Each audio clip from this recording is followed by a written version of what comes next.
Менде өт жок. Кандай кылып тамактанам? Өт кайра пайда болот деген чынбы дейт.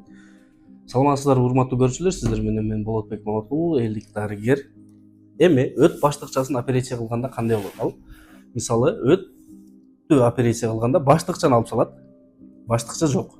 Демек, кандай кылып тамактаныш керек? Бул баштыкча запас сактап берүүчү кызмат аткарат. Мисалы, көбүрөөк тамак жедик, демек баштыкча дагы кошулуп, батыраак эритип салыш үчүн. Тамак жебей ачка жүрөбүз, демек боор биз кааласак 24 саат бою өт суюктугу иштеп чыгара берет. Демек ал баштыкчада сакталып турат деген билет. Баштыкчаны алып салгандан кийин эми ал туура ага турган болуп калат. Ошол себептен колдон келишинче запас сактай турган мурдагыдай чоң көлөмдө өт суюктугу чыгышы кыйын. Демек 5 маал 6 маал тамактанабыз. Ошол эле тамакты мурда 3 маал тамактанганыңызды бөлүп 5-6га бөлүп аласыз дагы күнүнө аз-аздан 5-6 маал тамактанасыз. Ошол эле учурда куйрук майдан, сары майдан же болбосо ачуу кычкылдардан баш тартпаңыз. Себеби бул кандай болуп калат? Баштыкча жок.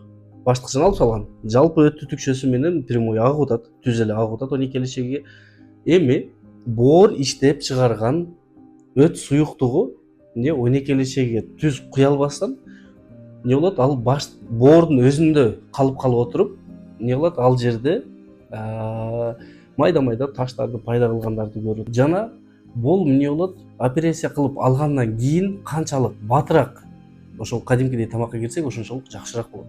Себеби боорго күч келбейт, ал бат-баттан чыгып туруш керек. Аз-аздан бат-баттан күчтүү тамактарды жей беребиз.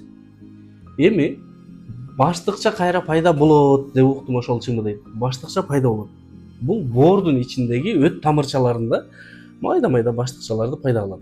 Чындыгында жанагы табигый өт баштыкчасындагыдай чоң 60 граммды сактай тургандай чоң баштыкча эмес, бирок кандайдыр бир способ менен организм өзүн восстановление кылат, майда баштыкчаларды пайда кылат. Эми ошол майда баштыкчаларда дагы таш пайда болуп калбаш үчүн мен YouTube каналымда үй шартында өткө массаж деген роликти киргизгенмин. Ошогуну жаратып бүткөндөн кийин, операция кылгандан кийин, жаратып бүткөндөн кийин жасап туруңуз. Себеби ал причинаны жакшы кылат.